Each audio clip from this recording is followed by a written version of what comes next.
ئێوەتان باش بینەرانی ئازیزی پێشەنگ TV.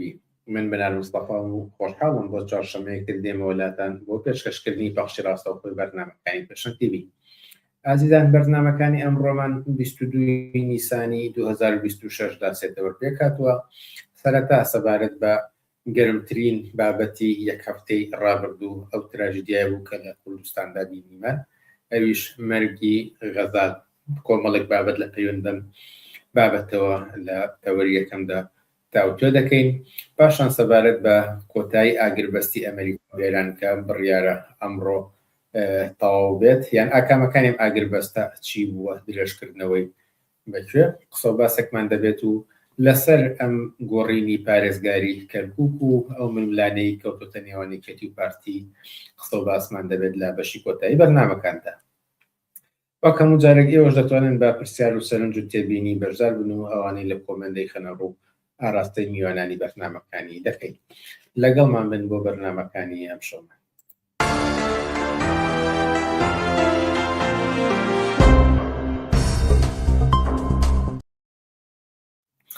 بەڵێ بینەرانی ئازیز، سەرۆک ئاماژەم پێدا یەکەم تەوەری ئەمڕۆمان تایبەتە بە قسە باسێک لەسەر ئەو بابەتانی پەیوەندن بە مەرگی غەزا و دەکرێت لە چەند گۆشەنیگاوە تەماشا بکرێت، هەر لەلایەنە سیاسیەکەوە، هەر لەوەی دەسەڵاتی دەستگا ئەمنیەکان و مامەڵەی دەسەڵاتدارانی کوردستانی عێراق لەگەڵ ئۆپۆزیسیۆنی ئێرانی و هەتاوەکو ئەو سوێندەی پزیشکان خوێنویانە داویانە خۆت ئەوەی کە خەستەخانەکان ئامانجیان چییە و چۆن مامەڵە لەگەڵ نەخۆشاکەن و هەتاوەکو دوای لە زۆر ڕۆتوانین قسە باسێتە بکەین و بەپێی توانە و بەپێی کاتێکە لە بەردەستماندایە تاوتۆی دەکەین لەگەڵ تاهیر حەسەندا. تاهیر حەسەن، ئێوارەت باشە و سوپاس کا لەگەڵمانیت. ئێوارەی ئێوە بیسەران و بینەرانی پێشەنگ TV باش، زۆر سوپاس ماندوو نەبن. وەگوتم ئەتوانین لە زۆر گۆشەنیگاوە تەماشای ئەم تراژیدیای بکەین و قسەی لەسەر بکەین، بەڵام سەرەتا ئێوە کە خۆتان ئەمەتان بیست ڕووداوێکی لەم چەشنە لاوێکی 20 ساڵ بەم شێوەیە هێرشی موشکی بریندار بووە و دواتر ئەو مامەڵەی کە زۆرێک لە خەستەخانەکان لەگەڵیان ناکردووە هەتاوەکو دواتر گیانی لەدەستدا، چۆن بیرتان کردەوە، چی هاتە خەیاڵتان، ئەتوان چی لەسەر بڵێن؟ بەر لە هەر شتێک ئەمەوێت لە کەس و کاری لە هاوڕێیانی خات و غەزال لە هەموو ئینسانانەی کە بە بیستنی ئەو هەواڵە ئەو تراژیدیا ئینسانیە گەورەیە دڵیان ێشا سەرخۆشی بکەم. بەڕاستی ئەو ڕووداوە جارێکی تر نیشانیدا کە لە کوردستانی عێراقا شتێک نییە ناوی حکوومەت بێ، هەر دوێنێ پێرێ لەسەر مەسەلەی چەکەکان کە ناسیۆنالیزمی کورجان نازان یەکێتی ئاپارتی دزیوێتی ئەمریکا داوایەکان مقابلە کرا لەگەڵ بافڵ تاڵەبانی وتی دوو حکوومەت هەیە و حکوومەت نییە و دوو دەسەڵات هەیە و دەسەڵات نییە و بە هەر حاڵ نیشانیدا کە داڕمانێکی گەورەی ڕۆشنبیری، داڕمانێکی تەندروستی، داڕمانێکی حکوومەتی، داڕمانێکی ئەخلاقی، داڕمانێکی کۆمەڵایەتی لە سایی دەسەڵاتی 30 ساڵی بزودنەوەی کوردایەتی تووشی ئەو کۆمەلگەیە بووە و ئەو کۆمەلگەیە لەگەڵ جۆرەها سەرەتانە ژیری خواردۆ بەدەست دەسەڵاتی بزودنەوەی کوردایەتیەوە. فقط دەتوانی لەوە تێبگەی کە چۆن لە 32 ساڵی ڕابردووە کۆمەلگەیان وێران کردووە کە تراژیدیایەکی گەورەی ئینسانی بۆ کۆمەی خات و غەزال کە من پێم وانیە ئەخیریش بێت دووبارە ڕوو ئەدات و دڵی هەموو ئینسانێک ئێشێنێ. شتێک کە من ملاحەزەیەکی لەسەر بەمەوەیە کە چاوەڕێی ئەوە بووم هەرچە نەزانم کە خەڵکی کوردستان ئەمەندە بەدەست مەشاکیلی ترەوە، نەبوونی غاز، نەبوونی ئاو، نەبوونی کارەبا، نائەمنی، هاتنی درۆن، موشە، باران، بێموچەی، ئەمە لەگەڵم شتانە بەرەڕوون نازانن جوابی چ شتێ بنە و بۆ چ شتێ بێنە مەیدان، بەڵام چاوەڕێیە کرا و دەبوو بە بڕوای من ئەوەی کە چۆن پرچی شەڕوانێکیان لەلایەن هێزەکانی ئەبوو محەممەدی جۆلانیەوە بڕی و کاردانەوەیکی سەراسەری لە کوردستان و لە دەرەوە لە بەرامبەری هاتە مەیدان، دەبوو بەرامبەر بەم قەزێ خات و غەزالیش شتێکی وە کاردانەوەیکی ئەوها کۆمەڵایەتی سەراسەری ویژدانی کۆمەلگەی کوردستانی بەهژانایە بەهات نایەتە مەیدان. بەداخەوە ئەوە ڕووی نەدا. من ئەتوانم هەر ئەوەنە بڵێم کە فەسادەتی دەسەڵاتی 32 ساڵی بزودنەوەی کوردایەتی ئەمەی بەرهێنێناوە کە هەموو ڕۆژێ ئەم تراژیدیایە بینی. بەڵام ئەگەر لەو ڕۆوە تەماشا بکەین کە ئەزانین کۆماری ئیسلامی بۆ موشکی هاویستووە و تاوانباری ژمارەیەکە ڕەنگە ئەمە پێویستی بە تاوتوێ نەبێت پێویستی بە شیکاری نەبێت بەڵام لە چاو پاڵ ئەمەیە باس لە تاوانبوونی تاوانبارانی تریش دەکەن ئێوە پێتان وایە شەریکی دەسەڵاتدارانی شەریکی ئەم تاوانە بەجیا لە کۆماری ئیسلامی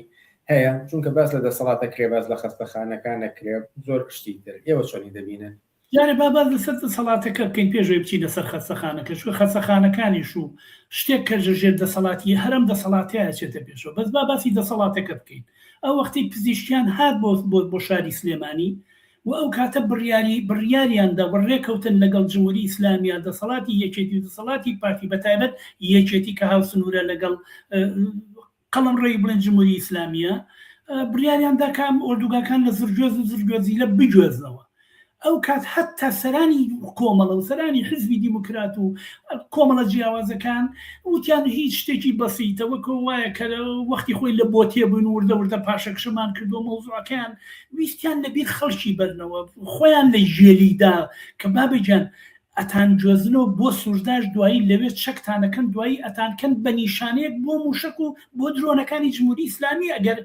ئەگەر هەتا تەسلیمتان نەکەنەوە ئەمە کار و کردەوەی یەکێتی و پارتی بۆ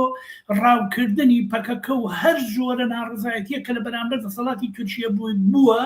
یەکێتیش بۆ جمهوری ئیسلامی و خۆشخزمەتی بۆ جمهوری ئیسلامی و هاتنی پازار و هاتنی ئیطلاعات و هاتنی هەموو ئەوانە لەو منتیقانەیە کە دەسەڵاتی یەکێتی تایە هەموو ئەوانە بووە بۆ لەژێر دەسەڵاتی ئەوانە خەڵک کوژراوە لەژێر دەسەڵاتی ئەوانە خەڵک لە ئۆپۆزیسیۆنی ئێرانی تەسلیم کراوەتەوە بە جمهوری ئیسلامی و ئەعدام کراوە هەمووەمانە شتێک نییە شاراوە بێ ئەمە یەک کە دەسەڵاتی یەکێتی و پارتی مەسئول نەبە دووهەم ئەوەی کە مەسئولە ئەم خەسەخانانەیە ئەزانی چۆنە بە پێی بڕیاری هەتا حکوومەتی عێراق ئەم حکوومەتە هەلایەکە لە بەغداش هەیە بە پێی قەراری ئەوان قەرارێک پێم وابێ ئەگەر بە هەڵەدا نەچوومم قەراری 638 هیچ خەستەخانەیەکی ئەهلی لە نەو کەوانەیە ئەمە بە قەرارەکەیە هیچ خەستەخانەیەکی ئەهلی بۆی نییە هیچ کەسێک لەژێر هیچ بەهانەیەکە وەختێ بێتە بەردەرگاکەی بەهاناوەچوونی پزیشکی ڕەت کاتەوە نیکە و ئەگەر بیکە لەگەڵ لێپرسینەوەی توم بەرەو ڕووە بێ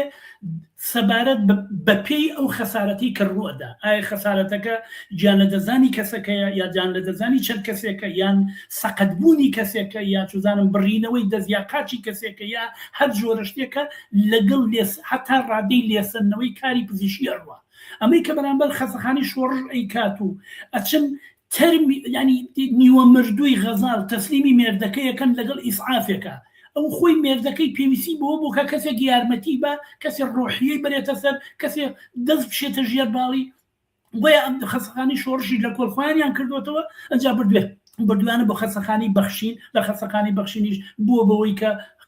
بەهانەیەکە بۆیە ئەو خەسەخانەیە من هەر ئەو کات کۆمنتێکم لەسەر نووسی یەکەم هەموو ئیداری و خەسەخانەیە دەبێت بدرێنە دادگا و ئەو خەسەخانەیە دەبێت دابخرێ و ئەو پزیشکیانەی کە لەوێ بوون دەبێت کاری پزیشکیان لێبسەنرێتەوە و بدرێنە دادگا ئەزانی لەم ئەڵمانیایە کە پێم وایە قانونێکە لە هەموو ئەوروپا هەیە ئەگەر تۆ دکتۆر بیت لە نێو سیارەیەکا بی لە ئۆتۆبانێکە دامی ڕووبە یان کەسێک لە پاسکی لێ بەربێتەوە یان لە جێگەیەکە کەسێک بریندار ببێ تۆ دکتۆر بیت و چاوی خۆتی لێ ژێر بکەیت و نەچی بەهانای ئەو کەسەوە هەتا لەسەر جادە نەک لە خەسەخانە لەسەر جادە دکتۆر بیت نەچی بەهانای ئەو کەسەوە دوایی بزانن تۆ دکتۆر بووی خەسارەتی ئەوە و لێپرسینەوەی ئەوە تا ڕادەی لێوەرگرتنەوەی متمانەی کاری یەکەن ئەڕوات چجای ئەوەی وەرە تۆ بچیتە بەردەم خەسەخانەیەک بپاڕیتەوە نیودانە سەعات ڕات بگرن سەرنجام کەسەکەی ژیان لەدەستبا بە بەهانەی مەسائیلی ئیداری بۆیە جەریمەیە ئەوەی کە ئەو کاری کردووە ئەو خەسەخانە ئەو کاری کردووە ڕاستەوخۆ قەتلی عەمدە ڕاستەوخۆ کوشتنی ینی جمهوری ئیسلامی موشەکەکەی وەشاندووە بریناری کردووە ئەمانیش کوشتویانە بۆیە وەکو یەک شەریک لەسەرەوەی کە ئەڵێ چاوەڕێ نەکردووە ئەوەی کە ڕوونکردنەوەی کە بۆ منە خەستەخانەی بەخشین دای کە ئەمان پرسیاریان لە هێزە ئەمنیەکان کردووە ئەوان چاوەڕێی وەڵام نەبوون و جێیان هێشتووە هێزی ئەمنی و مەمنی نییە کە تۆ چوویتە بەردەم خەستەخانەیەک یا لە هەر جێگەیشی دیاری کراوە یا بوومە لەرزەیەک ڕوویدا موشەکی ڕوویدا کەسێک بریندارە تۆ پێش هەر شتێک دەچیت عیلاجی کەسەکە ئەەکەی دوایی مەسائیلی ئیداریەتە پێشەوە کەسەکە ناوی چییە کەسەکە لە چۆ هاتووە خەڵکی کوێیە عمری چەنە کەس و کاری هەیە نیەتی ئەمانەیە هیچ پاساوێک بۆ ئەمانە نییە کەسەکە دەبێ یەکەم شت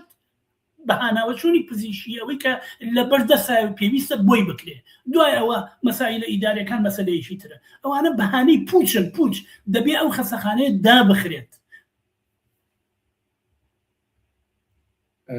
هاوکاتی بڵاوبوونەوەی ئەم هەواڵە لە تۆڕە کۆمەڵایەتیەکانە زۆر باز لە بەراورد دەکرا کە بۆ نەتەنانەت باز لە سەردەمی بەعاستەنەت کۆماری ئیسلامی کە بەر لە هەر شتێک چارەسەری پزیشکی ئەکرێت و دواتر ئەبرێت بۆ دادگا و ڕەنگە هەتاوەکو سزای لە سەرداردانیش بچێت تەنان بۆ ئێمە بۆ پێشەنگ تیڤیش بە ڕێزێک لە بەریتانیاوە چەند گرتە ڤیدیۆیەکی ناردووە باسی لەوەی کردووە کە نە ئیقامەی هەبووە کە مافی مانەوەی هەبوو نە زۆر شتی تر بەڵام زۆر عیلاجیان بۆ کردووە لە بەریتانیا و دواتر چۆتە سەر پرۆستەی خۆیەوە. ئەمە چی ئەگەیانێت کە ئەم سۆسیال میدیا پڕ بۆ لەم بەراوردانی کە بە خراپترین وڵاتەکان بە باشترین وڵاتەکان و هەڵبەت سیستەمەکانیش کە بۆچی ئەم بەراوردانە ئەکرێت؟ بە بڕوای من ئیحساسێکی ئینسانی خەڵک بەرامبەر بەم قەزیەیە هەیەە ئەزانی چۆنە خۆ کەس هیچ کەسێک نازانێت کە بیر و باوەڕی ئەم خانمە چۆن بووە منێکە 180 دەرەجە بە جەریانەکەی ئەو بە حیزبەکەی ئەو مخالیفم بەڵام دڵم بوشرا کە وەختی ببینم لە بەردەم خەستەخانەیەکە کەسێک بەناحەق هێرش کراوەتە سەری بەناحەق بریندار بووە خۆی و هاوڕێکانی بەناحەق لە جێگەیەکی دوورە دەست هێشتا بەهاناوەچوونی پزیشکی لە بەردەم خەستەخانەیەکە کە یەک هەنگاو لەو دیو خەستەخانەکەەوە هەموو جۆرە پێداویستێکی پزیشکیە بۆی کە ئەم کەسە نەمرێ بەڵام تۆ ئەی کوژیت ناچی بەهانایەوە ئەی کوژیت ئەمە قەتڵی عەمدە دەبێ ئەوانە هەمووی بدرێنە دادگا دەبێ پیشەی پزیشکیان لێبسەنجێتەوە دەبێ خەستەخانەکەش دابخرێ هەر بەپێی ئەو بڕیاری 638 کە حکوومەتی عێراقیە یڵێن بەپێی ئەو بڕیارە بێ دابخرێ چ جایەوەی کە بەپێی ویژدانی ئینسانی ئەو وجدانی کە لە تۆڕە کۆمەڵایەتێ کان لە هەموو ئەو شوێنانی کە هەتا لە کاتی بە خاکسپاردمیە بینیمان کە ئەو خەڵکە چۆن بە شێوازی جۆراوجۆر خەریکن ئیحساسات و شعوری خۆیان بەرامبەر بەو تراژیدی ئینسانی ڕا دەرەکە بەڵام ئەوەی کەم مەسەلەی ئەسلێت تۆ تەماشاکە میدیاکانی میدیاکانی دەسەڵات بزانێ یەک کەلیمەیان لەسەرم شتەوت بزانە یەک حرفیان ینی ئیحساس مەسئولیە تۆ لە زۆنێکا خۆت بە خاوەنی حکوومەت دەزانی تۆ خۆت پێت وایە دەسەڵاتداری ئەو مەملەکەتی پێت وایە هەموو خەستەخانەکان لە ژێر ڕچێفی تۆیە ئەچێتە پێشەوە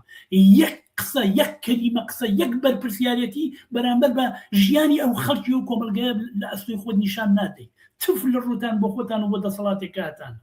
بە بۆچوونی تۆ بۆچی بێدەنگن بۆچی هیچ قسەیەکان لەبارەوە نەکردوتان لە ئاستی میدیاکانیاندا جورئەتیان نییە یەکێتی جورئەتی نییە بەرامبەر جمهوری ئیسلامی کەلیمەیە قسە بکە نەک هەر جورئەتی نییە بڕوا بکە ڕێک پێیان ئەڵێن شوێنە دانیی جاسوسیکردن لە هەموو دنیادا مهنەیەکی زۆر گران بەها و پارەی زۆر دەزەکەوێت کەسێکە جاسوسیەکە بەڵام لە کوردستانە جاسوسیکردن فرسێکی دەست ناکەوێت لەبەرەوەی دەسەڵاتداران خۆیان و جاسوسیەکەن خۆیان پیانەڵێن بنکەکانیان لەکوێ خۆیان پیانەڵێن کەسەکانیان لەکوێ خۆیان خزمەتیانەکەن ینی بەشێکن لە ئۆرگانی میتی تووشی یان ئیطلاعاتی ئێرانی هەموو شتێکیان بۆکەن کاکە هەموو شتێکیان بۆکەن ینی حەمە حاجی مەحموود خۆی نەیوت وتی ئێمە و یەکگرتووی ئیسلامی و کۆمەڵی ئیسلامی و حزبی زەحمەت کێشان شوین بۆ لای جمهوری ئیسلامی ملیۆنێ دۆلاریان ناینێ بۆی لە ئینتیخابات تا بەشداری بکەنێکی سەر و 250,000 دۆلارمان وەرگرت بۆ ئینتیخابات بۆ داتێن پارەیە ئەگەر تۆ خزمەتی نەکەی ئەگەر تۆ معلوماتی پێنەی ئەگەر تۆ جاسوسی بۆ نەکەی ئەگەر شوێن پێی ئۆپۆزیسیۆنی نیشان نەدەی بۆ داتێن پارێ چاوت جوانە قژت زەردە چزانم بۆ داتێن پارێ من بەبستم ئەوەیە کە یعنی لە زۆر حاڵەتی تری هاوشێوەدایان حاڵەت تری جیاوازدا دەسەڵاتداران بە جۆرێک ئەیانەوێت بەرپرسیارەتی لەسەر ئەستۆی خۆیان لاوێن چاوەڕوانی من ئەوە بوو بڵێن ئەوە تەواو خەتای نەخۆشخانەکانە ئێمە بەرپرسیار نین لێ بەڵام تەنانەت ئەمەشیان نەوتووە بۆچی قسەکە ئەوەیە ئەگەر دەمی جمهوری ئیسلامی پێناگیرێ لەوانەیە چێتی بڵێ کاکە گیان بێمە ئەمریکان بەری موشەکەەکانی ئەوی پێناگیری ئەمە لەکوێ پێمانەگیرێ بەس خۆ ئەتوانی یەخی خەستەخانەی بەخشین و دکتۆرەکان و چۆچۆ ئەمانە بگری خۆ ئەوتوانی هەرزوو دەرگای بۆ کەم خەستەخانی ئەهلیان هەیە کە لەژێر ڕاستەوە خۆ لەژێر ئیداری خۆیان ناڕاتە پێشەوە لانی کەم احترامی و قانونە بدرێت کە لە حکوومەتی عێراق و خۆت بە عێراقی ئەزانیت و چەند وەختە لەسەر سەر و کۆمار خەریکی شەڕەکەی دەدەی بە پێی قانونەکەی ئەوان کە بچۆ یەخی خەستەخانەکە بگرە داخسمێنێ لەوانەیە مۆزوعێکی کە دووبارە ئەمە جاریشکە دووبارە بێتەوە بابەتێکی ترکار لە پەیوەند بەم تراژیدیایەوە هاتە گۆڕێ و زۆر قسەی لێکرا هەم لە میدیاکان هەم لە سۆسیال میدیا باز لە سلەیمانی بوو هەندێک ئەیانوت کە ئەمە هەر لە سلەیمانی ئەوەشێتەوە و کەسانێک شیانوت دیارە ئەمە مەبەست ئەوەیە سلەیمانی پێناشرین کرێت و دواتر نیشاندرا کە سلەیمانی جێی کوردایەتیە و هەتاوەکو دوایی ئەم شار گەرێتیە بۆچی ڕەبتەکرێتەوە بە کەیسێکی لەم چەشنەوەکە لانی کەم لە ڕاگەم و نابێ هیچ پەیوەندێکی پێکەوە هەبێ ئەمە شتێکی زۆر پڕوپوت چازانی کەسانێک بە تایبەت بێ ئیش و بێکارەکانی سۆشیال میدیامانی کە لە پشتی کۆمپیوتەرەوە دانیشتون خەریکەنم قسە پڕوپوچانەکەن کە زۆرتر ئەمانە لە نێو حیزبەکانن ئەم قسە پڕوپوچانەکەن زۆرتر ئامان جیژلەی ئەو ئیحساس و شعورە ئینسانیە کە خەڵکی کورد سلێمانی بەرامبەر بە ئەم قەزەی غەزاڵە نیشانیدا بە بڕوای من خەڵک بڕێک ترسی هەبوو لەوەی کە ئەگەر کۆبوونەوە بکرێت لەوانەیە درۆن و موشێکی ئێرانی لێی با لە خەڵکەکە و سەرنجام خەڵکێکی ئێجگار زیاتر بکوژێت بۆیە خەڵک تۆزێ ترسی لەوە هەبوو دەنا بە بڕوای من بە شکلێکی زۆر حەشاماتێکی گەورەی ئینسانی تر بەڕیانە کرد غەزاڵ خۆ لە سەحنەی جۆرا و جۆری ترا ئامادەی و بەهاناوە چوون و هاو پشتی خەڵکی سلێمانی ناوچەکانی دەوروبەر و یا خەڵکی کوردستان بەرامبەر بەم جۆرەشتانە بەرامبەر بە هەتا خەڵکی جنوبی عێراق بەرامبەر بەوان بەرامبەر بە خەڵکی ئێران یا خەڵکی ئێران بەرامبەر خەڵکی کوردستانی ئێران بەرامبەر بە خەڵکی کوردستانی عێراق هەموو ئەم جۆرە هاو پشتی و هاو خەباتی و بەهاناوە چوونەی یەکتری مێژوویەکی دوور و درێژی هەیە بە بڕوای من بەڵام ئەمانە زۆرتر قسەی سۆشیال میدیا ئەوانن شارچێتی زۆر بڕوا بکە زۆرترینیان لە ناوێکێتی و پارتیان کە ئەم جۆرە قسانەکەن بۆی ئەو ئیحساس مەسئولیەتە کەمکەنەوە ئەو ئیحساس نامەسئولانەی کە بەرەم دەسەڵاتداران بەرامبەر بەم قەزیە بیان دایپۆشن بیبن بە شوێنێکی کە ئەگەر چی پێشتر قسەمان لەسەر ئەوە کرد کە لانیکەم بەشێک لە ڕوونکردنەوەی خەستەخانەی بەخشین بەڵام پرسیاری بینەر ئەوەیە کە ئەڵێ ڕوونکردنەوەکە وەڵام و پاساوەکانی نەخۆشخانەکان و ئەوی بەخشین بە تایبەتی چۆن هەڵەسەنگێنن بەهانەیە هیچ شتێک سەد ئەوەی کە شتی لەسەر بنووسن هەمیشە هەموو کەسێک ئەلفوبەی مافی ئینسان ئەلفوبەی ئینسانیە دەوەیە کەسێک کە محتاجی بەهاناوەچوونی پزیشکی بوو محتاجی خەستەخانە بوو سەر بەخۆ لەوەی پژنەیە پیاوە سەر بەخۆ لەوەی چ بیر و باوەڕێکی هەیە ئیسلامە دینی هەیە دینی نییە ناسیۆنالیستە هەتا داعشە هەچیەکە پێویستی بەهاناوەچوونی پزیشکی بوو دەبێ پێش هەر شتێک بچی ئەو کەسە تیمارکەی لە مەرگ ڕزگاری بکەی ئەو وەختە دوایی مەوزوعی تریەتە پێشەوە لەکوێ هاتووە چی هاتووە مەسائلی ڕێکاری ئیداری و نازانم نۆرمی خەستەخانەکە چۆنایە دیکەی یەکەم شت ئەولەویەت بۆ ڕزگارکردنی گیانی کەسەکەیە سەر بەخۆ لە هەر جۆرە پاساوێکی ترکە چیە ئەو کەسە هیچ شتێ ناتوانێت کەس تەناعەت پێ بکە ئەگەر قسەیەکی لەسەر ئەم هێزە ئۆپۆزیسیۆنەی کە لە کوردستانی عێراقدانی هێزە ئۆپۆزیسیۆنەکانی کوردستان لە ئێران کە لە عێراقدا بنگە و بارەگا و هێزی چەکداریان هەیە جاروبار لە کۆیە لە زرگوێز لە ئەوە سوورداشە ئەم هێرشە موشەکیانە ئەکرێتە سەریان ئەوە هەر لە ماوەی ڕابردوودا تەنانەت لە کاتێکە کە ئاگربەست هەیە لە نێوان ئەمریکا و ئێراندا بەڵام هێرشە موشەکەکان بۆ سەر بارەگای ئەم هێزە ئۆپۆزیسیۆنانە کۆتایی نەهاتۆ تەنانەت قوربانیشی لێکەوتوانی لە پاڵ غەزاڵدا لە هێزە ئۆپۆزیسیۆنەکانی تریش قوربانی کەوتوتەوە چی قسەیەکت ڕوو بەم هێزە سیاسیانە هەیە یان خەڵکانێک کە ئومێدێکیان بەم هێزە سیاسیانە هەیە ئەزانی چۆنە ئەوانەی لێ دەرکێ ینی من باسی ئەحزابی سیاسی یەکەم ئەوانەی لێ دەرچیە کە باندن کە باندن چەند کەسێکیان لە دەوروبەری خۆیان کۆ کردوتەوە کە بەرژەوەندیان بە یەکەوەیە یا سەریان بە دەوڵەتێکی دیاریکراوە پول وەرەگرن ئیمکانات وەرەگرن خواخوایانە لە گۆشەیەکەوە هەلومەرجی کۆمەلگا بشێوێ بەسەر یەک کاشتێکیان دەستکەوێ ئەمانە نامانە کە باندن بە حیزبی سیاسی حساب ناکرێن بەڵام ئەوانەی کە حیزبی سیاسین بانگەوازی من بوو ئەو کەسانی کە لەنێو ئەو ڕیزانیان وەکو خات و خەزاڵ و هەموو ئەو گەنج و لا و کرێکار و زەحمە کێشانەی کە لەنێو کۆمەڵە و لەنێو حیزبی دیموکرات و لەنێو ئەوانیان پرسیارەکە ئەوەیە لە خۆتان بپرسن ئێوە ئەگەر لە باشترین حاڵەتە یەکێتی و پارتی لە کوردستانی عێراق تەماشاکەن ئەگەر ئەوانە دەسەڵاتێکیان لە کوردستانی ئێرانە دەستکەوێ هەر ئەواکن کە ئێستا یەکێتی و پارتی ئەوە تا تەنانەت ڕێگەی خەستەخانەیان بە ئێوە نەدا ئەگەر تۆ لەنێو یەکێتی لەنێو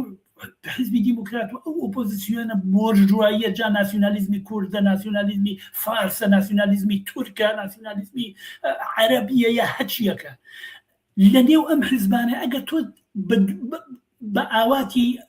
ئازادی و بەرابەری ئینسانەکانی لەوێ نییە ئەگەر حتا تەنانەت ئەگەر چوویتە نێو ئەو ڕیزانە بۆ چارەسەری مەسەلەی کورد چارەسەرەکەی لەوێ نییە بۆیە چی ئەەکەی لەنێو ئەو ڕیزانە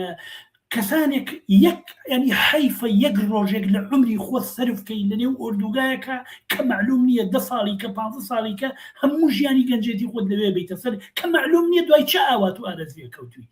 بۆیە ئەڵێ مەگەر مەسەلەی کوردیش بەتەمای ئەوەی کە ئەمانە چارەسەری مەسەلەی کوردن نایکەن هەر وەک چۆنێکی پارتی نیان کردووە ئەگەر بە شوێن بەرابەری ژن و پیاوی لەوێ نییە ئەگەر بە شوێن جیایی دین لە مەذهبی لە حکوومەت لە دەوڵەت لەوێ نییە ئەگەر بە شوێنەوەی کۆمەلگەیەکی ئازاد و یەکسان و خۆشگوزەران دا بمەزرێنن ئەم حیزبانە ئایلیەوە نین بۆیە هەمیشە چاویان بڕیوەتە ئەوە کە جەوێک بێ بەلایەکە وەزع بەلایەکە بکەوێ کەڵک لە نیرو لە هێز و لە توانای ئێوە وەرەگرن بۆی لە نێو هەلومەرجی سیاسیە بڵێن هەین بۆی کە ئەگەر ئەمریکا ویستی کارێ بکە بڵێ ئاهاوەتە ئێمەش هەین ڕاهبەرەکانی ئێوە لە جێگەیەکن خەریکن چاویان بڕیوەتە مفاوەزات و گفتوگۆ و قڵشت و چێشمەکێشی دەوڵەتەکانی ناوچەکە بزانن لە چ گۆشەیەکەوە بەهێزی ئێوە بە نیروی ئێوە بە توانای ئێوە بە عمری گەنجێتی ئێوە دەیەوێت بچێتە نێو ئەم هەلومەرج و کایە سیاسیەوە دەسەڵاتی بۆ خۆی بپشرێ بۆیە ڕێگەکەیەوەیە کە ئەو ریزانە کۆتایی پێبێنن من کاتی خۆشی لە ڕادیۆ پێشەم مقابلەکەوتم کە بردیانن بۆ سوور دەژوتم با بە بردننی ئەمانە بۆ مەرگە بۆیە فەوری ترین شت ئینسانی ترین شتەوەیە نەتەوەیە گرتوەکان ناچار بکرێت کە ئەم کەسانە لە ژێر ئەم مەترسیان لا ببرێن چونکە هەمیشە نیشانەیەکن بۆ موشک و درۆنەکانی جمهوری ئیسلامی وە دووبارە بوونەوەی ئەم کارە ساتە دەنا چی ئەەکەی تۆ بۆیە ئەوە بانگەوازەکەی منەوەی کە کۆتایی پێبێنن بەمە هەر سێری یەکێتی و پارتی کرد خۆ ئەوان جنسی یەک بزوتنەوەن جنسی یەک بزوتنەوەی سیاسی کە پێش بۆ ژوان ناسیۆنالیزمی کورد ئەویان لە ئێران ئەمەیان لە عێراق ئەگەر بۆ ئەوەی کە بتوانرێت بابەتی وە دووبارە نەبێتەوە بتوانرێت ڕێگەی لێ بگیرێت خەڵکی ئازادی خوازان لە کوردستان لە دەرەوەی وڵات ئەتوانن چی شتێ بکەن بۆ ئەوەی کە بەر بەم جۆرە ترێژدیانە بگرن لە هێرشی موشکی لە بێبەرپرسیارەتی دەسەڵات و نەخۆشخانەکان و هەتاوەکو دوای ئەزانی چۆنە ئەگەر ئێمە مەسەلەکە بەس لە شیعاردان نەبێ ئەوەی کە مەسەلەیەکی زۆر مهمەوەیە کە ئەم شەڕی ئێران و ئەمریکا ئیسرائیل کۆتایی پێبێ کە تەواوی ناوچەکان خستۆتە ناو هەلومەرجێکی نائەمن کە هیچ کەسێ نازانێت سبێنێ چی ڕوەدا کە هیچ کەسێ نازانێت سبێنێ لەکوێ موشک بەرەبێتە سەر ماڵەکەی لەکوێ درۆن بەرەبێتە سەر ماڵەکەی بۆیە ئەگەر لە شیعارات دەرچێت و بچیتە سەر شتی عەمەلی ئێمە لە ئێستایان ناتوانین جمهوری ئیسلامی ناچارکەین کە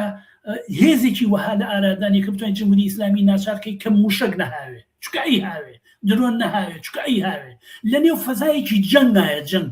جەنگێک کە ئەمریکا و ئیسرائیل خەریکن بردومانەکەن ئەو خەریکە بردومانەکە ئەوەی کە بە خەڵکە گەڕێتەوە ئەوەیە کە خۆی بپارێزێ لەمە لەبەر لە هەر شتێک ئەم خەسەخانانە دەبێ هەمیشە دەرگیان کراوە بێ بۆ هەر تەلەفاتێکە هەیە لە ئاستی سەراسەریشە چ لە دەرەوە چ لە ناوەوە ئەرکی هەموو ئینسانێکی ئازادی خواز و یەکسانی خوازە کە هێزێکی جەماوەری فراوان لە تاسەری دنیا بێتە ئاراوە کە کۆتایی بێنێ بەم جەنگە ئەم جەنگە ئێستا زەرەری لە کەسێک لە بەرازیل لە ژی تاو کۆگاتە کوردستان تاو کۆگاتە چین خەریکە باجەکەیەدا بە گرانی بە بێکاری بە لەسەر کار دەرکردن بە گرانبوونی هەموو شت بە توانای کڕین هاتۆتە خوارەوە تا ئاسێتی مەترسیدار بۆیە هەموو کەسێ بەرژەوەندی لەوایە کە ئەم جەنگە کۆتایی پێبێ و ئەم هەلوو مەرجەنا ئەم نە بەسەر ڕۆژهەڵاتی ناوەڕاستە کۆتایی پێبوو ئەم ملهوڕیە ئەمریکا و ئیسرائیل لوتیان بشتێنرێ کۆتایی بەم جەنگە بێ ئەگەر نا لە نێو ئەم فەزای جەنگە تۆ ناتوانانی درۆ بەربدرۆن و موشک و ئەمانە بگری بەڕاستی ئەگەرچی لە جەولەی پێشوە قسەمان لەسەر کرد بەڵام ئەگەر سەرنجێکتان لەسەر سەرنجێکی بینەر هەبێ کە پێی وایە دەسەڵاتدارانی کوردستان پێویستیان بەمانە هەیە بۆ ئەوەی کە لە ژێردەستیان نابن واتەم هێزە ئۆپۆزیسیۆنانەی ئێران بۆی لە کاتی پێویستە بەکاریان بێنن لە بەرامبەر ئێراندا ئەگەر قسەی خۆتان لەم بارەوە هەبێت من پێم وانە پێویستیان پێیان بێ بۆی لە بەرامبەر ئێرانە بەکاری بێنەوە خۆیان لەگەڵی ئێرانان یان پارتی خۆی لەگەڵ تورکیایە پێویستیان بەمانە نییە بەڵام قسەکەوەیە ئەمانە ئەگەر هەلومەرجێک خۆیان هەن ئەگەر هەلومەرجێک ئەیانەوێ شتێک بە سەرانی ئەمانەوەکو پێشووتر وتم کەیانەوێت لە نێوم قڵشتەیە ئەگە سبەینێ شتێ بوو ئەم گەنج و لاوانە کە هەموو ڕۆژێ لە ئێران و بانیانەکەن وەرن بڕە و ڕیزەکان و ڕیزی پێشمەرگە و ڕیزی ئەوە بەتوانە و بەهێز و بە تەمەنی ئەم گەنجانە ئەیانەوێت لە ناو کایی سیاسیە جێگە ڕێگەیشیان هەبێت بەڵام بۆ ژیانی خۆیان بۆ ژیان بۆ ئاڵوگۆڕ لە ژیانی خۆیانە بە بڕوای من ریزەکانی ئەمانەت شۆڵکەن ریزەکانیان بەجێ بێڵن هیچ کاریگەریان لەسەر چارەنووس و ژیانی خەڵکی کۆمەڵگەی کوردستانی ئێران نییە وەنشیان بووە تۆ تەماشاکە جەلال تاڵەبانی کاتێ 2003 کە شەڕ دەستی پێ کرد چی یەکێتی و چ پارتی هەرچی هێزێک لە گەنج لە خەڵکی کرێکار زەحمەت چێش هەمووانی کە لە نێو ریزەکانی یەکێتی و پارتیا بوون بەلێشا و هەر هەمووی خستە ناو نەخشەیەکەوە جەنگێکەوە لە 2003 کە ئەمریکا و قازانج و بەژۆندی ئەمریکا بوو بۆ ڕوخاندنە ڕژێمی بەعاز هەچی لەشکر و توانە و هێزی یەکێتی و پارتی کە هەمووی مناڵیە و خەڵکە بوون کە هەمووی وەکو خەزان و ئەوانە بوون بردیان کردیان بە قورجی جەنگی 2003 کە ئێستا تازە ترەمپ بەڵێ غەڵەتمان کرد ئەم گەنجانی کە ئێستا لە نێو ئەم تاقم و هیلانیان سبەینیان کەن بە خۆراکی شتێک ئەگەر شتێک بێتە پێشەوە سەرانی ئەو حیزبانە هیچ تەڕەدودێکیان لەوانە نییە سبەینی ئایان کەن بە خۆراکی بەرەو پێشەوەبردنی سیاسەتی ئەمریکا و ئیسرائیل من پرسیارم نەماوە ئەگەر 30 ثانیەیەک بتانەوێت قسەیەک لە چاوپێکەوتنەکەماندا نەهات بێت و بەگرنگی بزانن ئاماژەی پێ بدەن فەرموو هەر فقط ویستم سڵاو ڕێزم هەبێ بۆ بینەران و بیسەرانی پێشم تیوی ئێوەش ماموو نەبن دەستان خۆش بێ و شەوتان شەد دەستی تۆ خۆش و شەوش ئازیزان وچانێکی کوور دەدەین و پاشان سەبارەت بە کۆتایی ئاگربەست و ئاکامەکانی ئاگربەستی نێوان ئەمریکا و ئێران بەرنامەمان دەبێت و لەگەڵمان بمێنەوە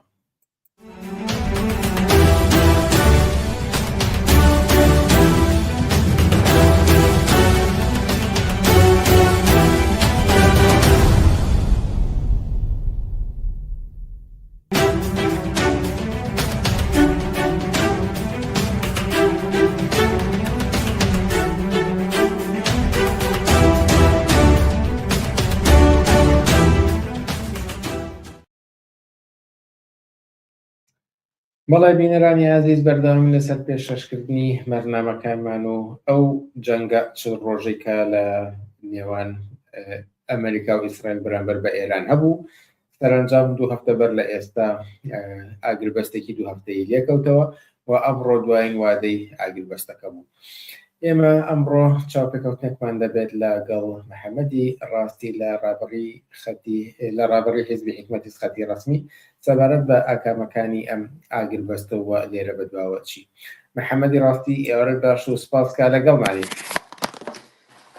سڵاو ڕێز بۆ ئێوەی خۆشەویست و بینەران و بیسەرانی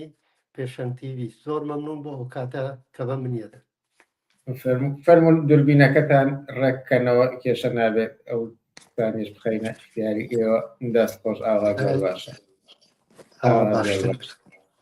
بەڵێ ئەمڕۆ وادەی ئاگربەستەکە کۆتایی هات ئەمە بۆ چوونی ئێوە بەگشتی بپرسم کە ئاکامەکانی ئەم ئاگربەستە چی بوون و لێرە بەدواوە ئەم جەنگە دەست پێ دەکاتەوە کۆتایی دێت یان دەچێتە ئەم فەزای ئاگربەستێکی بێکۆتا هەروە کە ئێوەش و بینەرانی خۆشەویست ئاگادارن ئەم شەڕێکی زۆر بەربڵاو و خەتەرناک و زەرەرهایەکی زۆر کە ئەکرێ لە تاریخا یەکێ لەو نمونە زەرەرە حرە قورسانە بێوە لە خەڵک کەوتووە و حتا لە دەوڵەتەکانیش و لە نەتیجەی ئەوە کە ئیمریکا و ئیسرائیل بە ئاکامەکانی خۆیان نەگەیشت بوون دایان نابوو بۆ خۆیان کە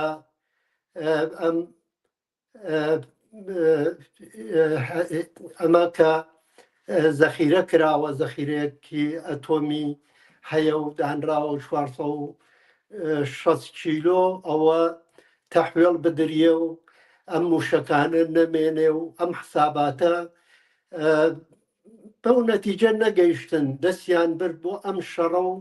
سەرانێکی زۆر لە جمهوری ئیسلامی دووڕەتی لە سەرانی جمهوری ئیسلامی دەرەجە ئەوەڵیان کوشت و ئەوزاعەکە زۆر تندتر و بە شێوەیەکی زۆر پیچیدەتر چووە بەرۆ و زەرەرەکان هەر ڕۆژ زیاتر و زیاتر ئەبوو. ئێران لەم ناوە غەیرەزەوەکە تەسلیم بە خواستەکانی ئەوان نەبوو دەستی بر بۆ ئەم تەنگەی هورمزە و گەروی هەربوز و دەستی بەسەر ئەوە گرت و ماوەیەکی زۆر تقریبەن لەو 40 ڕۆژە توانی زەرەرێکی زۆر لە هەموو جیهان بدات لەباری نظامی و زەرەری زۆریدا لە ئیسرائیل و لە ئیمریکا لەباری سیاسیۆ لەباری ئیجتماعیۆ و ئیسەیش بە گرتنی ئەم گەروە تا ئیسەیش زەرەرێکی زۆری ئەقتصادی بە جیهان گەشتووە چونکە نە نەوت و نە گاز و نە کودی شیمیایی و نە زۆربەی ئەو شتانە کە تقریبەن بەو جۆرە باسیەکەن 20% مەوادی پێویستی لەو گەروە هاتوچوو پێ ئەکرێت و ئەڕوا و ئیمریکایش لە مەقابڵا زانی هیچی بۆ ناکرێت لە عین ئەوە کە ئاگر بەست کرابوو حمڵەی نظامی کرد و تەواوی ئەو منتەقەیە خستە ژێر محاسرەی نظامی خۆی ئیسا شەڕەکە لەم حەنا هەردوو لا مەجبور بوون پەنا بن بۆ ئاگربەس و ئاگربەسیان کرد ئەڵبەتە بە دەخاڵەتی زۆری حکوومەتی پاکستان بەوە کە لەگەڵ ترامپ قسەی کرد و ترامپ لەگەڵەوە ناقسەیان کرد و ڕۆشتن بۆ لای جمهوری ئیسلامی ئیسە لە دوای ئەم ئاگربەسە دووبارە دەستیان کردوە سۆپەوە کە مزاکرە بکەن بەڵام مزاکرەکە جارێ وەستاو جا پرسیارەکە ئەوەیە لێرە بە دواوە پێتان وایە ئەم دانیشتن و گفتوگۆ و دانوستانی ئەم جارەیان بە ئەنجامێک بگا چونکە لە یەکەم جار نییە لە پاکستاندا لە 2 هەفتە بەر لە ئێستاە هەر زوو کۆتایی هاتوو بینستۆیەوە ئەمریکا و وەسەرانی جمهوری ئیسلامیش گەڕانەوە لێرە بە دواوە چی؟ بڵێ ئەم بەشیە بە دەخاڵەتی پاکستان زۆرتر چووە سەبەرەوە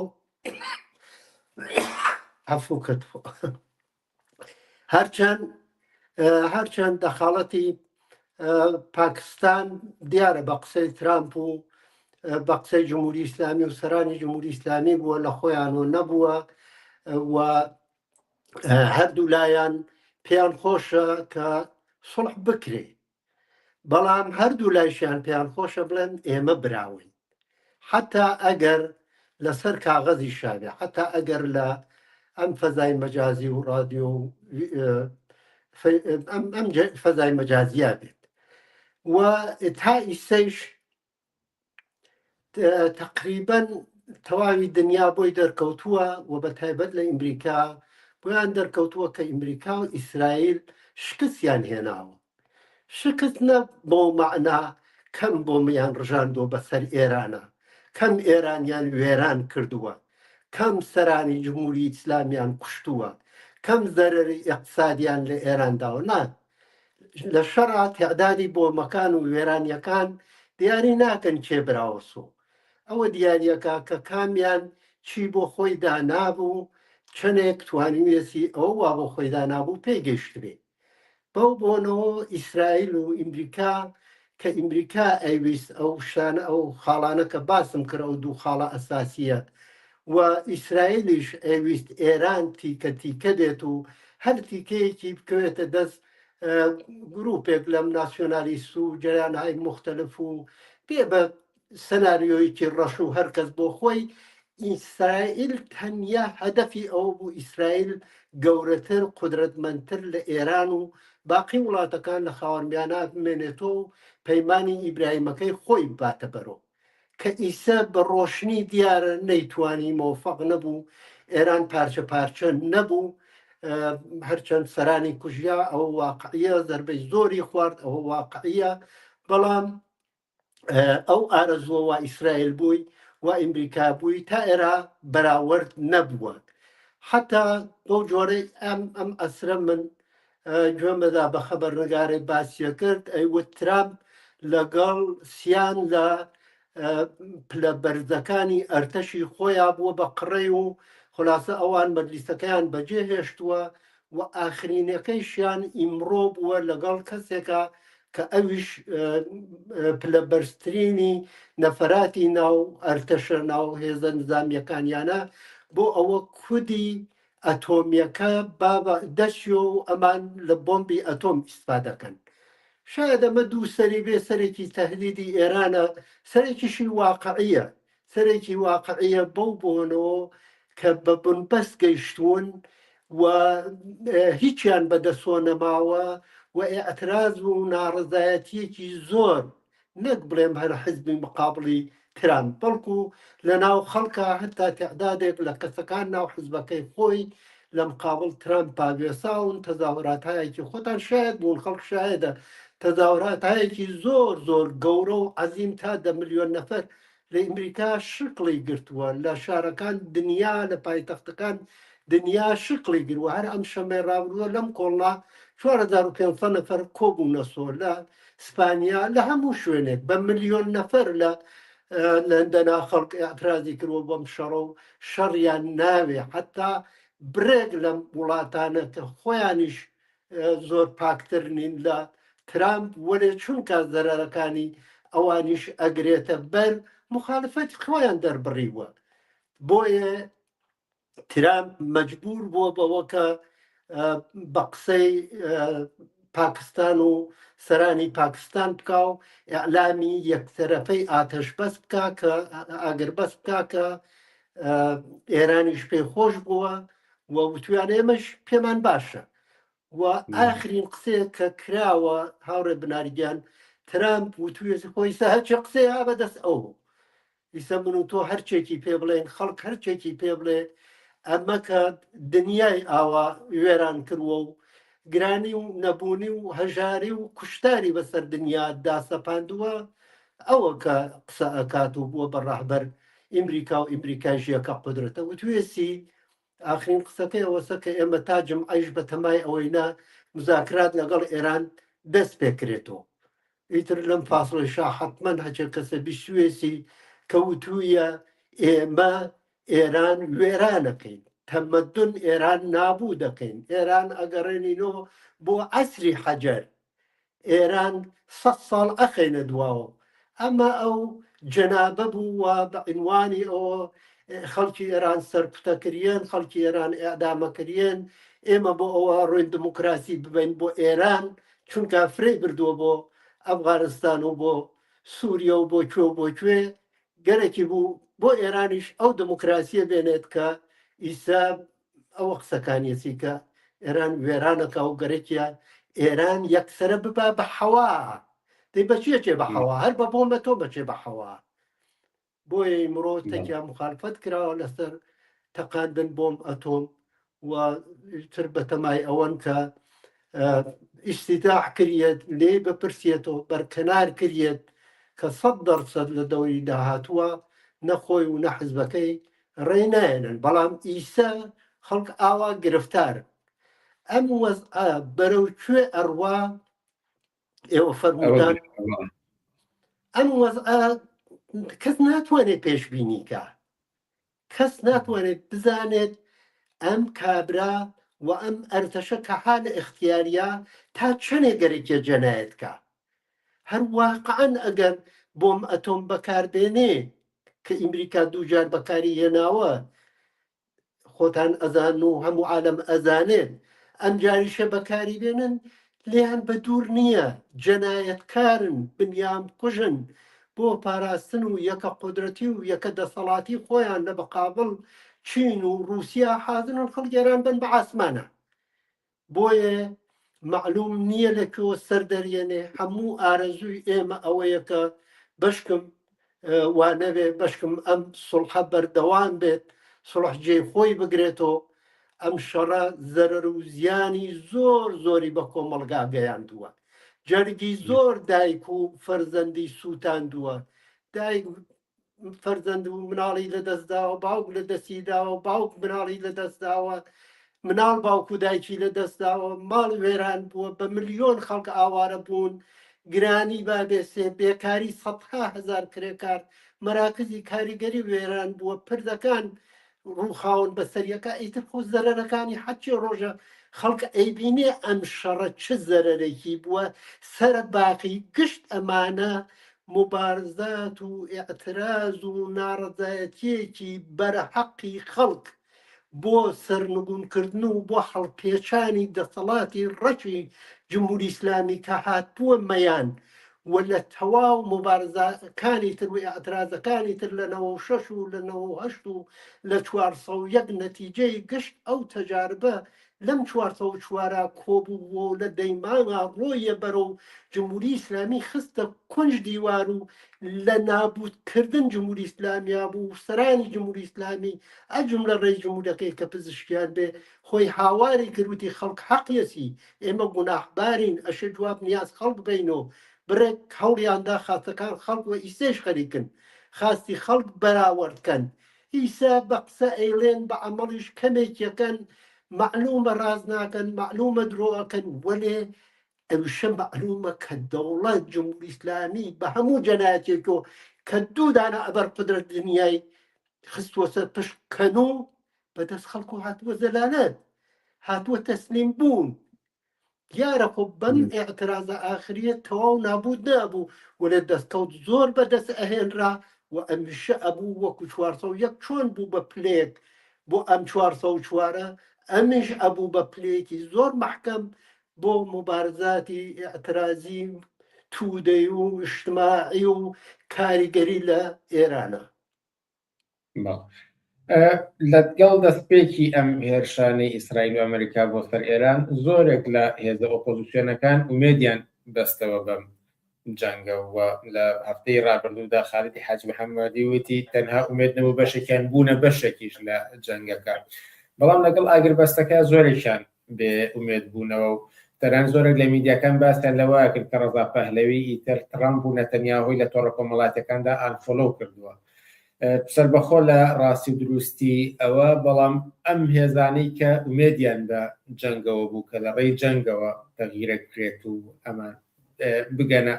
تەختی دەسەڵات، ئێستا چێ جێگە و ڕێگەیەکیان هەیە لە دوای ئەم ڕووداوانە و ئاگربەست و ئەم بێ ئومێدیەشیان بە تایبەتی؟ جێگە و ڕێگەی ئەمانە هەر لە زوو وجودیان بوو، ئەحزابێ بوون، جەرەیاناتێ بوون، لە خەرە سازمانهایەک بوون مخالفی جمهوری ئیسلامی، وەلێ وەزعیەتەکە لەوان نەما. ئێمە بەش بە حاڵ خۆمان وەکو حزبی حکومەتی خەتی ڕەسمی بە تەواو مەعنا هەر نەوعە بۆمباران و کوشتارێکی ئۆپۆزیسیۆن و عەزیەت و ئازاری ئۆپۆزیسیۆن بە هەرچی قودرەت و محکومەکەین، لەگەڵیان نین و کردویشمانە. کارمان بەەوە نییە چەنێ لەگەڵیانە زەوی تا ئاسمان اختلافی سیاسی مانەس هاو نەزەر نین و یەک بیر ناکەینەوە، هەرکەس نەزەر خۆی هەیە. بەڵام جەنایەتکاری جمهوری ئیسلامی و دەست درێژیکردنی جمهوری ئیسلامی بۆ سەرکوبکردن و بۆمبارانکردن و درۆن بارانکردن لەلایەن ئێمە هەمیشە محکوممان کردووە. ئەم دەورە کە شەڕێکی زۆر گەورە هەر بەو جۆرە لە مێدیاکانە باسە کردێ من گۆشێک ئیشارەم پێکرد خۆت باست کرد هاوڕێتایەر ئیسا تۆدێکی باس کرد شەڕێکی زۆر گەورە زۆر بەر بڵاو هاتووە سەبەرەوە و ئەم شەڕە ئیمریکا و ئیسرائیل دایان سەپانەوە بەسەر ئێرانە هیچ کەسێشکی لە جەنایەتکاربوونی جمهوری ئیسلامی نییە وەێ ئەم جەرەیانانە نەک هەموو ئەحزابی ناسیۆنالیست بەڵکو ئەم شەش جەرەیانە زۆر بەداخەوە چوونە پەنای هێزی ئیمریکا و ئیسرائیل خۆیان بە زوان خۆیان ئێعلامیان کرد وتیان ئێمە حازرین ببین بە نیروی پیادە نظام عەبدوڵای موحتەدی وتی ئەگەر ئیمریکا بۆمبارانی ئەتۆمی بکە مستەفای هیجری وتی ئەگەر ئیمریکا وەکو ئۆکراینی لێ بکە جرەیاناتی تر وتیان ئێمە هەزار پێشمەرگەمان حازرە نەفەر خۆیان من گوێمتیەوە بۆ فیلمەکەیم هەیە وتیەوە ئێمە ئامادەین خەڵکە دەرگاکەن و لەژێر چییە لەژێر ئاگربارانی فەرشی ئیسرائیلە لەژێر بۆمبارانی ئەتۆمی ئیسرائیلە لەژێر ئۆکراینکردنی ئێران و کوردستانی ئیسرائیل و ئیمریکا تۆ بڕۆی لەم شەڕا دەخاڵەت بکەی من وازانم هاوڕێ خالت کامڵەن دروستی وتووە ئەمان بوون بە بەشێ لە شەڕەکە ئاین سەروازێکی ئیسرائیلی دەی معلومە جمهوری جەنایەتکاری ئیسلامیش وەکو سەروازی ئیسرائیلی تماشایی کەسێکە وا خۆی ئەعلامی کردوە من حازرم بڕۆم لەم شەڕا شرکەت کەم کە ئەوان ئەم بۆ بارانانە بکەن بۆیە لە عینەوە کە ئێمە زۆر متەئەسفین بۆ ئەو کەسانە وای گیانیان بەختەکەن زۆرمان پێ ناخۆشە لە عین حاڵە قسەمان ڕوو بە خەڵکی کوردستانی ئێران و هەر کوێیەکی تر وا دەنگ ئێمە ببیسێ ئەوەسە کە ئەم شەڕەت بە زەرەرە ئەو زەرانانمانە باس کرد و زەرەردان لە کوردایەتی لە ئینسانیەت لەوە کە تۆ بە زوان خۆت بە لیباس خۆت بە فەرهەنگ خۆت زندگیکەی ئەم شەڕە مانەعە ئەم شەڕە بەگشت ئەوانە پاشەکشەی کردووە هیچ جوانێک هیچ پیرێک هیچ ژنێک هیچ پیاوێک بۆی نییە لەم شەڕە دەخاڵەتکە هاوڕێت هەروتی ئەم شەڕە بە زەرەر بووە منێژم دەخاڵەتکردن بوون بە سەربازی ئەمانە یانێ بە تەشوێ بەی لە ڕیشەی خۆت بەی لە ڕیشەی مبارزاتەکەی خۆت بەی لە زوانە کوردیەکەی خۆت و لیباس کوردیەکەی خۆت بۆچی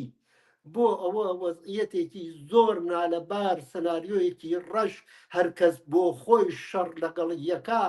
یەک پاسداخۆ جمهوری ئیسلامی بەداخەوە یا خۆشحاڵانە بە هەر زوانە حسابیەکەی جمهوری ئیسلامی خۆ نەڕووخا بیش ڕووخایەت لەژێر سایەی ئەمانە لە سووریە باشتر نەبوو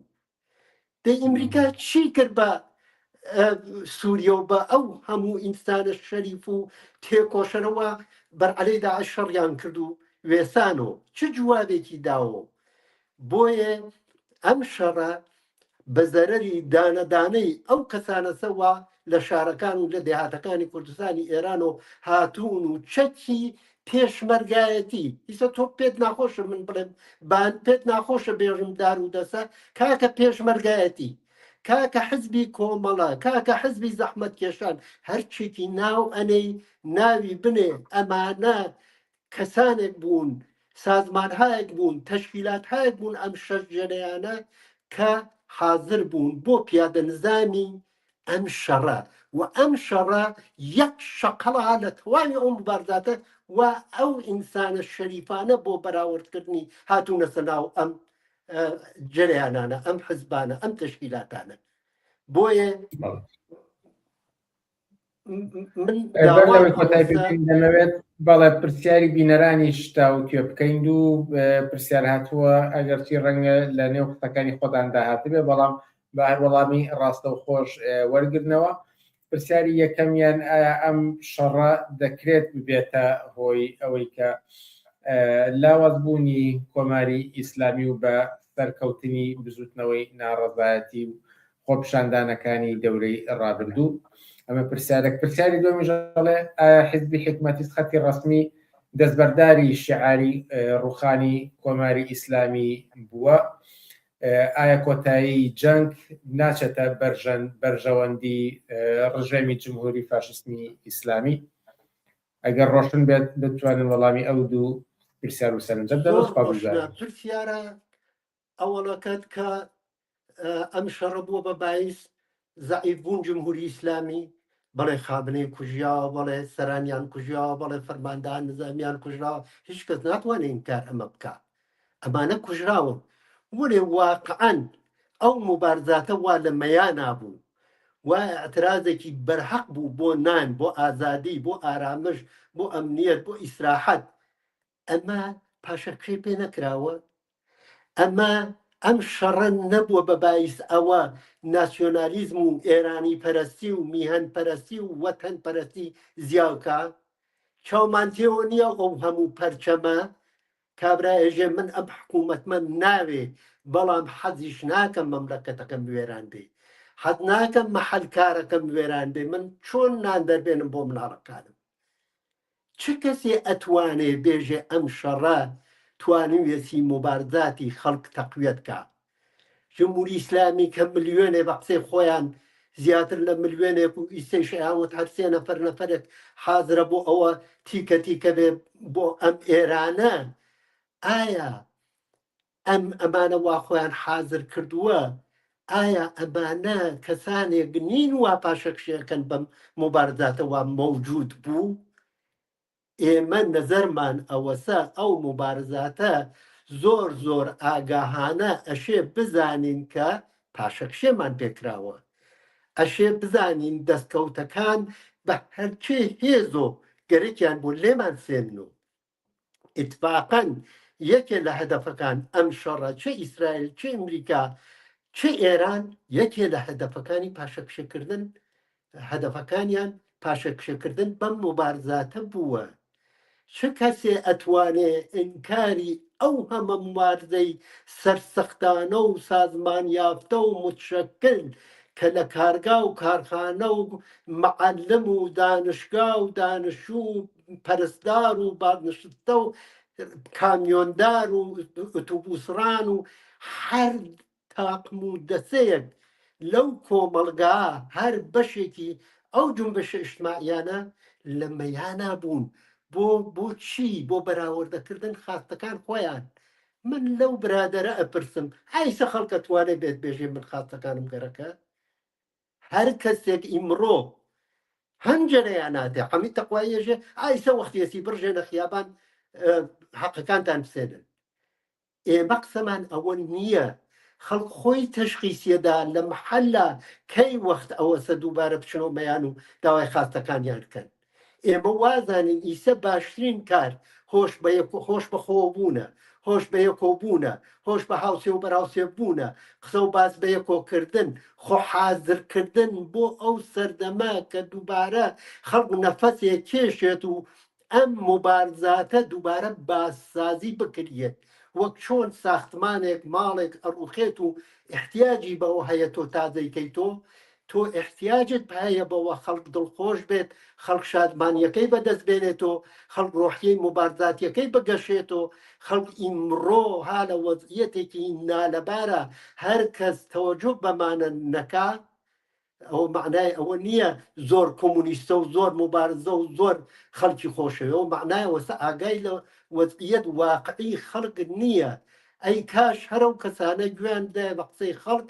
گوێیاندایە بە نووسراوەکانیان گویان خوێندایێتەوە کە ئەو خەڵکە هاان لە چ وەزعیەتێکی فەلاکەتبار و ناڕەحەتی ڕۆحیە، چۆن دوێشە و تابەیانی کابرا لە باڵکونەکەیە، ژن لە باڵکونەکەیان لە بەرهەیوانەکەیان ماتەڵ ئەوە بووە بزانێ بلەخێر سوڵح چی پێ، بزانێ ئەم شەڕە بۆ کوێ ئەڕوا، بەهۆ کە مناڵەکەی گروەسە باوەش، بەهۆ کە فریاکەوێ بڕوا خۆی خاتە ژێردەمینەکە، بەهۆ کە فریاکەوێ بارکە دووبارە ڕاکاتەوە. آخر نازانم چۆن ئەشێ بنیام کاتی بەرنامە کەماگەر وەڵامی پرسیاری دومیش بدەنەوە. پرسیاری وەڵامی پرسیاری دووەم حزبی حکومەتی خەتی ڕسمی وازانێت مبارزاتی ئێمە مبارزاتمان ڕوخان جمهوری ئیسلامی ڕوخان جمهوری ئیسلامی عەزیزەکەی من خەڵکی خۆشەویست ئەو کەسانێک گوێتان حالە دەنگ منەوە ئەو ڕوخانی جمهوری ئیسلامیە بەهێزی چینی کرێکار و خەڵکی تێکۆشەر ئەڕوخێت ئەو خەڵکە تێکۆشەرە و ئەو چینە کرێکارە احتیاجی هەیە بەوەکە وەزعیەتێکی نۆرمال گرێتەوە بەخۆی احتیاجی هەیە بەوە نەفەسێ کێشێ لە شەڕی دوانزە ڕۆژە چاومان پێکە و ماوەیە تووری کێشا تا خەڵکاتۆ سەرخۆی ئەم شەڕە 40 ڕۆژە زۆر لەو شەڕە وێرانگەرتر بوو زۆر داغان کنەندەتر بوو خەڵکی زۆر وێرانتر کرد هەم لەبار ڕۆحیەوە هەم لەبار ماڵیەوە هەم لەبار ئیجتیماعیەوە هەم لەبار مەدرسە و خوێندن و دانشگا و هەموو شتێکەوە دەخۆ ناگری ئەم خەڵکە بەسەر گشت ئەمانە باز بات و بڕوات بێژێ من نانم گەرەکە و ئاوم گەرەکە ئێمە هەموو قسێکمانەوەسە هەوڵ بین بۆ ئەوە خەڵک ئەم دڵخۆشیانە ئەم خۆشەویستیانە ئەم یەکگرتویانە بەدەست بێنێتۆ بڕۆین بەرەوەوە دووبارە ئەو مبارزاتە خەینۆ ڕێگە خەریک بووین خەریک ئەبین وتوبانە وەلێ ئەگەر چاو لەم واقعیەتانە قنجێنین بەڕاستیانە هیچمان لە حاڵی نەبووە لە خەڵک و لە کۆمەلگا و لەم زەرەرانەوە لە خەڵکە کەوتووە کابرا مریشکێکێت مردارۆ ئەبێت دوو شەو دوو ڕۆژ شیوەنی بۆ ئەکاو بۆ یەگریە یا پشیلێ یا سەگێ ئاخر چۆن ئەم مەملەکەتە ئاوێران بووە خەڵک ئەشێ بێخەم بێت و دووبارە بێتۆ سەرجاتە بەڵێ ئەشێ بێنۆ وەرێشێ ئەم ڕۆحیاتە خۆمان وەکو کۆمونیستەکان لەبەر هەموو کەسێکۆ بڕۆین بۆ زیینوکردنەوەی بڕۆین بۆ دووبارە شاشکردنەوەی بڕۆین بۆ دووبارە دڵخۆشکردنی بڕۆین دووبارە بۆ یەکگرتنەوەی وە حەل لە ڕێوە بەر زیندانەکان بگرین زیندانیەکان ئازادکەین ئیعدامەکان بەرپێ بگرین کارەکان بەدەست بێنینەوە هەموو ئەوانە احتیاجی هەیە بەوە کە پێشڕەوان کۆمونیستەکان دڵسۆزەکان ئینسانهای تێکۆشەر احتیاجی نیێتەوە حتا کۆمونیست بیت و زۆر سۆسیالیست بیت و ئەوانە ئەو کۆمەلگا ئەبینی وێرانیەکان ئەبینی هەوڵ بین بەش بە حاڵ خۆت ئەو تەوا پێ ئەکرێت هەوڵ بی بۆ دووبارە ساقکردنەوەی و سازکردنی بەڵام هەر لە پەیوەند بەم بابەتەشەوە سەرنجێکی درێژ هاتووە ئەگەر من هەوڵ بدەم کورتی کەمە بۆ دوو ڕستە ئەگەر ئەوەی کە ئەم جەنگە دەبێتە هۆی قوربانیەکی زۆر بەڵام هاوکات جمهوری ئیسلامی خۆشی دەست ناپارێزێ هەم لە ئیعدام و هەم لە هاتنە مەیدانی ماوەی ڕابردوودا دەیان هەزار کەس بوونە قوربانی کەواتە چارە چییە کاتێک کە نە هێرشەکانی ئەمریکا ڕێگە چارە بێت و هاتنە مەیدانی خەڵکیش بەو قوربانیە زۆرە کۆتایی بێت واتانی خەڵکی هەر لە ژەر سایی ئەم دەسەڵاتی پەت و سێدارەیەدا بن زۆر سپاس بۆم عەزیزیشە من متمێنم ئەو لە دڵسۆزیە ئەم پرسیارە ئەکا ئەجدانم ئەڵێکی بەڵام هەرچێک هەست شەڕ خراپتریەکە هەرچێ هەیە شەڕ دووریە خاتۆ ئەو سەرکەوتنە ئیتر خۆ احتیاجی نییە زۆر تەوزیع بەم و من ئستدلال کەم تماشای سووریەکە تماشای ئەفغانستان کرد تماشای عێراق کرد تماشای لیبی کرد ئەخ نازانم چۆن ئەشێ بنیان باز با بەسەر ئەمانە ڕێگەیەکی بە فارسیڵێن میان بڕ نییە تۆ ئەوە قەڵبەر بە کوردی خۆمان قەڵبەر لێبیت و بڕۆی بۆ ئەم سەرکەوتنە تۆ ئەشێ ئەوەڵ ئەم شەڕە بوێسێ لە ژێر بۆمبە هەر کەس وتی بە من بێ بڕۆ تەزاوەراتکان بەناو دەمیا هەر کەس وتی بە من بێ بڕۆی ئەتراسکان بابە ئەکوژێن بڕۆم بۆ کوێ ئەکوژێن بەو بۆمبە ئەکوژێن بۆیە ئەم قسە تەنیا وەختێ تۆ ئەتوانی کە ئەم جامعە دووبارە بێت و سەرهێڵ منزورمەوە نیە هەرچێ پردە دروست بێەوە چێ ماڵە بکرێتەوە هەرچێ ساخت شاید یەکێ لەو خاستانەوە ئەشێ بەر لە هەرچێشتە بگیرە بەدەستۆ دروستکردنەوەی ماڵەکەمان بێ خەت پەرداخکردن خەسارت بێ مەگەر ئەو پوڵ ناسێنێ ئیسەدە 20 میلیاردی دیاری کردووە و جەریمەکردنی گومریکی داناوە لە تەنگەیوندا ئەو پوڵانە بەو یەکگرتوویە بێتە دەست خەڵک کە خەڵک بەشێ لە برینەکانی پێتیمارکەن و ئەمانە مبارزن ئەم باسازیانە مبارزن، ئەم دروستکردانە مبارزن، ئەمانە یاقرازن و ئەمانە لە ئیدامەی خۆیان ئەڕوا بەرەو ئەوە هەرچێ زیاتر سازمان پەیاکە ڕێکخراو بێت، متشکل بێت، دەست لە ناو دەست یەکا بێت و حەفاظەت لە پێشڕە و ڕاهبەرەکانیان کەن بڕۆن بۆ ئەوە سەرکەوتنی نەهایی بەدەست بێنن. ئەوە نظری ئێمە ئەوە حزبی ئێمە ئەگینا من متەوەجی پرسیارەکەی ئێوە هەم ئەزانم ئێوە گەرەکتانە ئیمریکا وەکو چاو قنجێنی لە سووریە و لەوانەوە باسم کرد و بڵێ ئیمریکا نەجاتمان بە. ئیمریکا نەجات دەهەندە نییە، ئیسرائیل نەجات وێرانکەرن. آخر ناکرێ تۆ چاو قنجێنی لەم وڵاتانەکە بە دەور بڕخۆتا و بێژیت لێرە شەڵا خاچە بێت وانە. محەممەدی ڕاستی لە ڕابڕی حزبی حکمەتی سەتی ڕستمی زۆر سپاس بە بەرنامەکانی ئەمشەی پێشەنگ تیڤیدا ئەمان نەبوون. وەک ئاخرین نوکتە بۆ دوای هێنان بەم شەڕە قسەی ئێمە ئەوەسە کە هیچ ڕێگەیەک نییە ئیلا هاتنەمەیانی چینی کرێکات لە تەواوی وڵاتەکانەوە بەتایبەت لە ئیمریکا بە بەستن بەندەرەکان، بە دروست نەکردن ئەسلحات، بە هاتنە خیابانی خەڵک کە تا ئیسەس کەم نەهاتون و زۆر هاتوون زیاتر هاتنیان بەر ئەمانە تەنیا هەوسار ئەمانە تەنیا چینی کرێکار و خەڵکی تێکۆشەری گرێ. بڕۆین بەرەو ئەو ڕۆژە کە هەوسار ئەمانە بکێشێت و لەسەر تەخت و تاج پێشێنە خوارەوە چ ترامپ و نەتەنیاهو و چ جمهوری ئیسلامی و خۆی و دار و دەسەی هەر بژیت زۆر مەمنون بۆ کاتە پێم بدە. زۆر سپاس. ئازیزان بڕیار بوو لەگەڵ ئازاد مەجید لە کەرکووکەوە